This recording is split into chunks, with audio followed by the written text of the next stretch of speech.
The Galactic Council of Sentient Species convened once more within the crystalline chamber of Astra Hall, a colossal structure suspended above the swirling violet clouds of Nebulan Prime. It was said that the chamber resonated with the thoughts of every being who entered it, interpreting emotional tension and amplifying even the faintest trace of fear. Today it hummed like a distressed beehive. Representative Thrykul of the Zorathi was the first to speak, his bioluminescent tendrils flickering nervously. "We have reviewed the transmissions from Earth," he said, the chamber translating the tremor in his voice into a slightly discordant echo, "and I must insist we classify the species as dangerously unstable." Gasps rippled through the delegates. Ambassador Kalon of the Elosians unfurled his silver wings and shook his head. "Unstable," he replied. "They appear chaotic, yes, but these activities might simply be rituals of cultural bonding." "Rituals," hissed Thrykul. "No ritual requires a creature to strap itself to a plank, jump off a mountain, and scream with joy as the wind tries to tear them apart." The chamber dimmed slightly, a programmed response to conflict. Chairkeeper Solane, a serene being made entirely of shimmering stardust, raised a hand. "Let us not judge too quickly," she said warmly. "Earth has only recently entered our observation network. Their actions may seem strange, but perhaps they hold deeper meaning." With a gesture, she activated the holosphere at the center of the chamber. A luminous blue orb expanded outward, projecting the first Earth file. A human wearing a bright suit stood atop a cliff, grinning as a crowd cheered behind him. He looked directly into a camera and shouted something unintelligible, yet unmistakably enthusiastic, before leaping into the empty air. The council gasped as he plummeted. At the last possible moment, his parachute erupted like a bright flower. He soared, laughing the entire time. Chairkeeper Solane paused the recording. "This," she said calmly, "is what humans call skydiving." A horrified silence filled the chamber. No species in the council, not those with wings, not those with adaptive exoskeletons, not those capable of telekinetic levitation, would willingly throw themselves from high altitudes purely for recreation. "Why," whispered Ambassador Kalon, his feathers drooping, "why do they do this to themselves?" Thrykul jabbed a tendril accusingly toward the projection. "Because they are unhinged," he declared. "They dance on the edge of annihilation for entertainment. What if they bring this recklessness to the galactic community?" Chairkeeper Solane exhaled softly, sending shimmering particles drifting from her form like dust motes. "Then we must continue observing," she said. "Because this is only one example, we have many more transmissions to review." And with that, the chamber's crystalline walls shifted to accommodate the next file, the council bracing themselves for whatever human absurdity awaited them next. The next projection activated before the delegates were ready. They recoiled as a human strapped his feet to a long board, standing atop an ocean wave the size of a small moon. "What catastrophe is this?" yelped the aquatic ambassador of the hydronails, whose species considered waves over 1/2 meter high to be natural disasters. "This activity," the holosphere announced, "is called surfing." "Surfing!" The council murmured the unfamiliar word like a warning. The human in the recording bent his knees and carved across the wave's surface with alarming precision.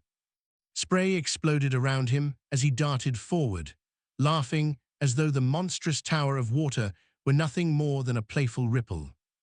Then the wave collapsed, swallowing him whole.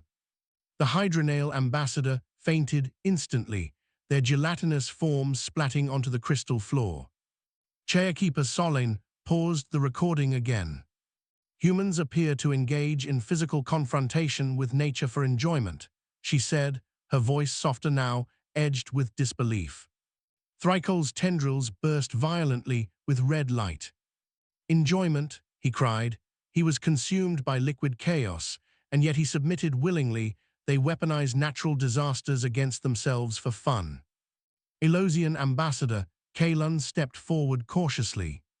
Perhaps the humans seek a connection to their world, he offered, though the tremor in his wings betrayed his doubt. Perhaps these extreme sports are symbolic rites acknowledging their planet's power. The holosphere flickered to the next recording before he could finish. This time, a human rode a two-wheeled machine down a mountain at terrifying speed. The descent was steep, rocky, and absolutely lethal. The human launched off a cliff, rotated 3 times in the air, and landed on an impossibly narrow trail. The chamber's lights dimmed entirely as shock flooded the collective emotional field. This activity, the holosphere explained, is called downhill mountain biking. Ambassador Kalun clutched his head with both wings. Why would any species accelerate toward danger? He wailed. They have perfectly functional legs. They are not prey animals fleeing predators. The Zorathi representative rose again. This is what I have been arguing, Thrykul insisted. Humans do not merely flirt with destruction, they court it, they woo it, they marry it. Chairkeeper Solin tried to calm the chamber, but her own form shimmered with unease. We must continue our analysis, she said. Only after observing the full spectrum of human behaviors can we reach a conclusion. Reluctantly, the council agreed. The holosphere dimmed, preparing the third segment, the one flagged as most alarming by the Earth Surveillance Division. The projection snapped into focus, revealing a canyon, deep, narrow, and carved by centuries of erosion. At first glance, nothing seemed unusual. Then a human leapt from the canyon edge, wearing a sleek aerodynamic suit with fabric wings extending between their limbs. They didn't fall. They flew, or something close to it, gliding only inches from the canyon walls with a velocity that made several delegates scream. This, the holosphere announced solemnly, is known as wingsuit flying. The council erupted into chaos. A storm of wings, tendrils, antennae, and telepathic projections filled the hall as each species reacted in their own way. They are insane, shrieked the crystalline envoy of the Shardborn, their voice fracturing into echoes that stabbed at everyone's ears. No rational organism would place itself between stone walls at such speed, wailed the spore-based Ambassador Myra, releasing a cloud of panicked bioluminescence. Thrykul glared triumphantly. See, what did I say? They leap from heights with artificial wings, daring gravity to claim them. Chairkeeper Solane watched the recording with a stillness that bordered on sacred contemplation. The human in the video twisted and curled effortlessly through the canyon's winding path, mere centimeters from death. But there was something else, too. Even the council could sense it, a kind of joy, a thrill radiating through the projection, difficult to comprehend, yet undeniably real. When the human landed safely on a rocky ledge, they raised their arms, shouting triumphantly into the sky. The chamber trembled, overwhelmed by conflicting emotional resonance. Chairkeeper Solin finally spoke. We are witnessing something unprecedented, she said slowly, not self-destruction, but a form of exhilaration intertwined with mortal danger. Ambassador Kalun managed a weak nod. Perhaps humans seek meaning in defying their limitations, he murmured. Perhaps it is not death they seek, but life intensified. Thrykul snorted sharply. Or perhaps they are simply defective. Chairkeeper Solane ignored him. There is one last file, she said, labeled as the most extreme of extreme human activities. The council braced themselves. Some held onto their seats, others hid behind their appendages. The holosphere flashed, preparing to reveal humanity's final test. The screen brightened, showing a snowy mountain towering into storm clouds.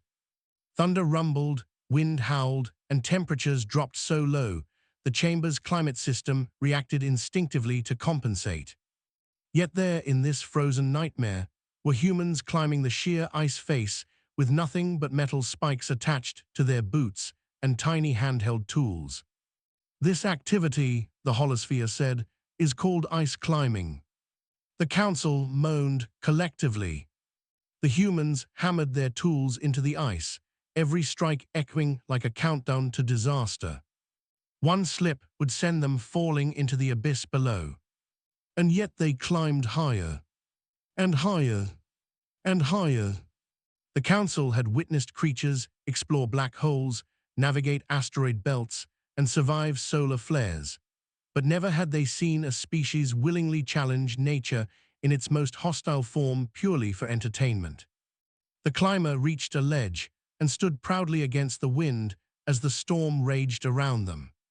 They lifted their camera and shouted with unrestrained joy. The projection closed, leaving the chamber silent and shaken. Chairkeeper Solane stepped forward, her stardust form swirling with deep contemplation. "We may have misunderstood humans," she said gently. "They do not seek danger for its own sake. They seek something else." Ambassador Kalon bowed his head. "They seek to feel alive more intensely than their fragile bodies allow." Thrykel grumbled. "Or they seek to perish dramatically." Solane turned to him with rare sternness. "No, Representative Thrykel, even in their wildest acts, humans show resilience, coordination, creativity, and bravery. These extreme sports reveal not madness, but potential." The chamber brightened, resonating with her confidence. "Perhaps," she continued, "these activities are what forged their adaptability, their resourcefulness, their relentless perseverance. Perhaps their strength lies not in avoiding danger, but in confronting it head-on." The council exchanged uneasy, yet thoughtful glances. The time had come for a decision. Chairkeeper Solane summoned a final hologram. This time, instead of a recording of a sport, it was a montage, humans laughing, cheering, supporting each other during extreme challenges. They weren't just risking their lives. They were connecting, celebrating, growing stronger through shared courage. "Human extreme sports," Solane said, "are not displays of recklessness, but of passion. Their world challenges them, and they challenge it back." Ambassador Kalon rose first. "I vote," he declared, "that humans be classified not as unstable, but as uniquely courageous." The Hydronale ambassador, now revived, trembled but nodded. "I agree, though I will never understand their relationship with water." One by one, delegates cast their votes. At last, only Thrykel remained. He stared at the frozen image of a human mid-leap off a cliff, arms wide, face ecstatic. His tendrils dimmed. "I do not understand them," he admitted softly, "but I recognize determination when I see it. Very well, I vote in favor." The chamber glowed in unanimous approval. Chairkeeper Solane raised her hand. "Then it is decided," she announced. "Humans shall be welcomed into the galactic community with a special advisory regarding their recreational tendencies." A soft laughter rippled through the chamber. Even Thrykel allowed a reluctant grin. Far away on Earth, unaware of the awe and horror they had inspired across the stars, humans continued to leap, dive, surf, climb, and fly, rewriting the limits of possibility one thrill at a time. And the Galactic Council watched, terrified, amazed, and deeply, profoundly impressed. For in the heart-pounding chaos of human extreme sports, they had discovered not madness, but the fierce spark that made humanity one of the most extraordinary species in the galaxy.